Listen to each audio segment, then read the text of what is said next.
Eh bien bonjour, donc comme je vous l'ai dit dans ma vidéo première introductive, je vais aborder les différents thèmes à travers différentes vidéos et celle-ci est destinée au sujet de la détention provisoire. Donc j'aimerais, afin que tout le monde puisse comprendre, tous ceux qui ne connaissent pas la prison et le fonctionnement de la justice, vous lire les textes réglementant la détention provisoire.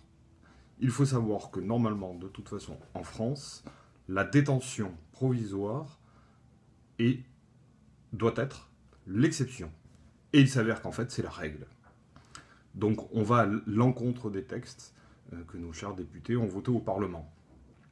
Alors, non seulement les textes ne sont pas respectés, ça dépend pour qui, bien évidemment. Hein. Si vous appelez M. Cahuzac, vous ne rentrez pas en détention provisoire.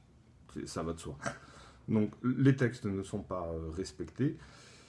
Et la Convention européenne des droits de l'homme non plus. Donc je vous lis les textes juridiques et ensuite je vous explique ce que j'en pense.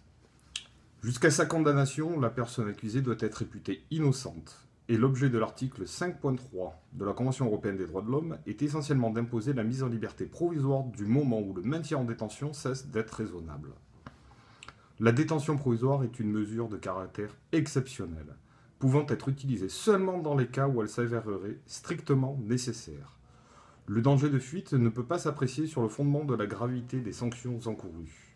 D'autres circonstances, relatives notamment au caractère de l'intéressé, à sa moralité, à son domicile, sa profession, ses liens familiaux, peuvent confirmer soit l'existence d'un danger de fuite, soit le faire apparaître comme à ce point réduit qu'il ne peut justifier une détention provisoire. Il faut également tenir compte que le danger de fuite décroît nécessairement avec le temps passé en détention. Lorsque le maintien en détention n'est plus motivé que par la crainte de voir l'accusé se soustraire par la fuite à sa comparution ultérieure devant la juridiction de jugement, la libération provisoire de l'accusé doit être ordonnée. La persistance de raisons plausibles de soupçonner la personne arrêtée d'avoir accompli une infraction est une condition sine qua non de la régularité du maintien en détention, mais au bout d'un certain temps, elle ne suffit plus, même en présence de motifs pertinents et suffisants, continuant à légitimer la privation de liberté. L'absence de diligence particulière apportée par les autorités nationales à la poursuite de la procédure peut entraîner une violation de l'article 5.3 de la Convention.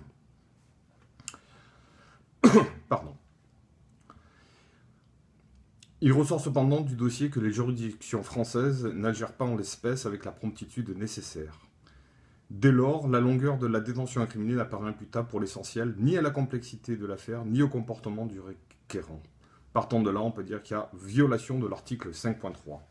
Alors très souvent, lors de la mise en détention, les juges ont ce qu'on appelle un fourre-tout, une excuse fourre-tout, qui est la notion de trouble à l'ordre public. Alors j'aimerais rappeler, concernant cette notion, qu'on ne saurait l'estimer pertinente et suffisante que si elle repose sur des faits de nature à montrer que l'élargissement du détenu troublerait réellement l'ordre public.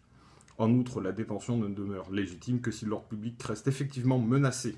Sa continuation ne saurait servir à anticiper sur une peine privative de liberté. Et puis le caractère raisonnable de la durée d'une détention ne se prête pas à une évaluation abstraite.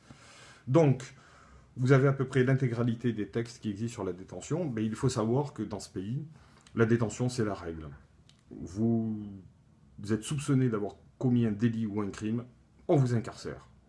Pas de présomption d'innocence. La présomption d'innocence, vous ne l'entendrez qu'à la télé, quand ce sont des hommes politiques ou des nantis ou Carlos Ghosn qui vont avoir des problèmes. Tout le monde va venir sur les plateaux de télévision. Ah, attention, il est peut-être présumé innocent. Ah, attention, la présomption d'innocence. Attention, attention. Quand vous êtes un petit comme moi, il n'y a pas de présomption d'innocence. Vous êtes réputé coupable et non pas présumé innocent. Et vous allez voir que la détention provisoire, dans les prochaines vidéos, tous les manquements qu'elle peut entraîner et à quel point, à partir du moment où vous êtes incarcéré, vous ne pouvez plus vous défendre, vous n'en avez plus les moyens et que la justice est d'ores et déjà prononcée. N'espérez pas avoir un jugement équitable, ça n'existe pas. Ce n'est pas la règle. À partir du moment où on vous incarcère, vous allez voir qu'on vous prive de tous vos droits, y compris les plus essentiels. Et à partir de ce moment-là, vous n'avez plus aucun moyen de vous défendre. La suite dans la prochaine vidéo.